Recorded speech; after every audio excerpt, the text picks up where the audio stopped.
Assalamualaikum warahmatullahi wabarakatuh.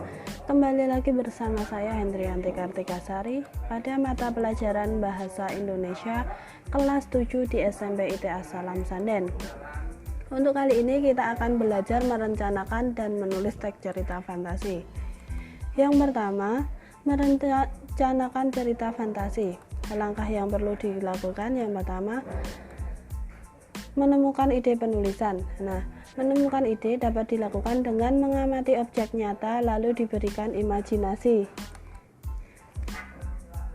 Menemukan ide cerita fantasi dapat dilakukan dengan melakukan pengamatan terhadap objek atau peristiwa di sekitar kita. Oke. Yang kedua, penggalian ide cerita fantasi dari membaca. Pada langkah kedua ini, ide cerita fantasi dapat juga diperoleh melalui membaca buku pengetahuan atau buku ilmiah tentang misalnya ruang angkasa, hewan langka, biografi tokoh, dan seterusnya. Yang ketiga, membuat rangkaian peristiwa. Dari ide yang sudah kita temukan, kemudian langkah yang perlu diperhatikan adalah membuat rangkaian peristiwa sehingga tercipta cerita fantasi yang utuh dan bersifat unik. Yang keempat, mengembangkan cerita fantasi. Dari langkah pertama, kedua, dan ketiga itu kita sudah mendapat rangkaian peristiwanya yang akan dibuat seperti apa, kemudian mengembangkan ke dalam bentuk teks cerita fantasinya.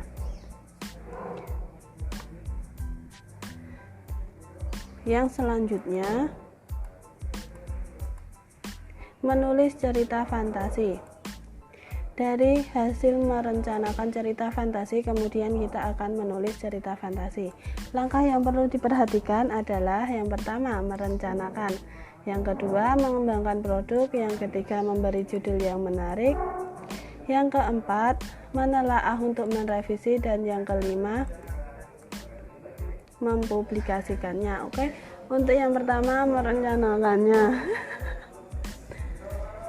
Langkah-langkahnya yang pertama, menggali idenya seperti yang tadi sudah kita pelajari bersama dengan bisa menggunakan topik lingkungan, kecanggihan teknologi, atau para pahlawan, atau topik lain yang menarik perhatianmu. Kemudian berfantasilah seakan-akan kamu mengembara pada 100 tahun yang akan datang dengan kecanggihan teknologi yang luar biasa atau kondisi lingkungan yang sudah sangat tercemar. Yang ketiga, tulis tema yang akan kamu tulis ke dalam bentuk pernyataan. Keempat, tentukan latar. Kelima, tulis deskripsi tokoh-tokoh dalam ceritamu. Keenam, buat sinopsis atau ringkasan cerita yang merupakan rangkaian kejadian dari awal sampai akhir cerita. Yang kedua, mengembangkan produk. Kembangkan tiap bagian sehingga menjadi cerita yang menarik.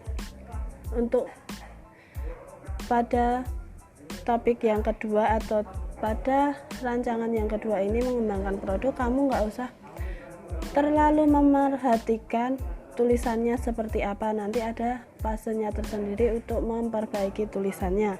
Yang ketiga, memberi judul yang menarik. Meskipun isinya menarik, ketika judulnya tidak menarik, itu tidak akan menarik pembaca untuk membaca keseluruhan cerita. Yang keempat, menelaah untuk merevisi. Pada bagian ini adalah bagian yang untuk memperhatikan bentuk tulisanmu, misalnya untuk memperbaiki kata-kata yang salah atau yang sebagainya. Dan yang kelima, mempublikasikannya. Pada bagian mempublikasikannya ini bisa dengan memajang karyamu di majalah dinding sekolah atau diunggah di media sosial. Seperti itu. Sekian dulu materi kita kali ini, banyak salahnya mohon maaf. Wassalamualaikum warahmatullahi wabarakatuh.